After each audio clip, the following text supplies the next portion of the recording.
இன்றே சப்ஸ்கிரைப் செய்து உங்கள் ஃபேவரட் ஷோகளை காணுங்கள். உன் வேதனைக்கு விடிவு காலம் பிறந்து விட்டது மாறி. உன் பிரச்சனையை சரி செய்ய மாற்று வழியோடுதான் இப்பொழுது உன்னை காண வந்துள்ளோம். அப்படியா? ரொம்ப சந்தோஷம். நான் தான் மாறிங்கிற உண்மைய ஹஸ்பண்ட் சார் கிட்ட சொல்றதுக்கு நான் இப்ப என்ன பண்ணணும்? எப்படி சொன்னா இந்த உடலுக்கு ஆபத்து ஏற்படாது? அத மட்டும் சொல்லுங்க, சீக்கிரமா சொல்லுங்க. பிரபு, மாற்று வழியை மாரிக்கு எடுத்து கூறுங்கள். உத்தரவு தேவி. மாரி, உன் பிரச்சனைக்கான தீர்வு உன் வீட்டிற்குள் தான் இருக்கிறது. என்ன சொல்றீங்க? கொஞ்சம் விளக்கமா சொல்லுங்களேன். சொல்கிறேன். பல வருடங்களுக்கு முன்னால் உன் அத்தை தேவி தெய்வ சக்தி உள்ள ஒரு அபூர்வ வைரத்தை குடும்பத்தை காப்பாற்றவும் குடும்பத்தில் உள்ளவர்களின் நலனுக்காகவும் பத்திரப்படுத்தி வைத்திருந்தாள். அந்த வைரம்தான் இந்த குடும்பத்தையும் குடும்பத்தில் உள்ளவர்களையும் காப்பாற்றிக் கொண்டிருந்தது. உனக்கு ஞாபகம் இருக்கிறதா? அந்த வைரத்தை கேட்டுதானே தாரா உன்னை கத்தியால் குத்தினாள்.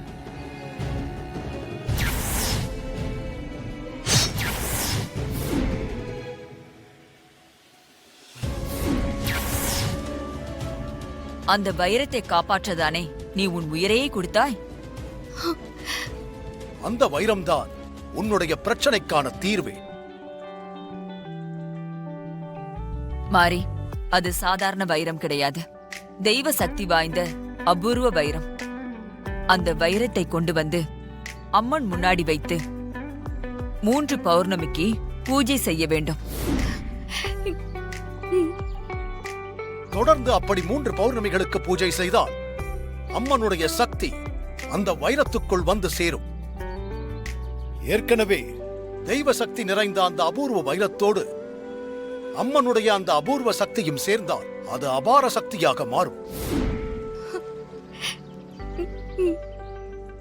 அபார சக்தியுடைய அந்த மாய வைரத்தை உன் கையில் வைத்துக்கொண்டு உன் கணவனிடம் போய், நான் தான் உங்கள் மனைவி மாறி என்று நடந்த மொத்த விஷயத்தை சொன்னாலும் உன் உடம்பிற்கு எந்த ஆபத்தும் ஏற்படாது.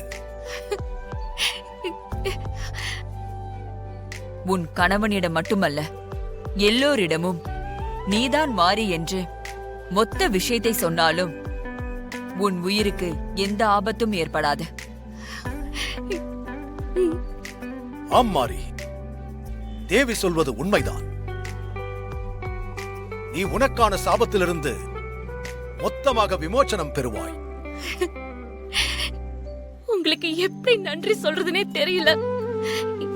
எனக்காக நீங்க சிரமப்பட்டு மாற்று வழியை கண்டுபிடிச்சு சொன்னதுக்கு ரொம்ப ரொம்ப நன்றி. நான் இப்பவே வீட்டுக்கு போய் அந்த வைரத்தை எடுத்து நீங்க சொன்ன பூஜைக்கு ஏற்பாடு பண்றேன். நல்லதே நடக்கும். நலமுடன் வாழ்வாய்.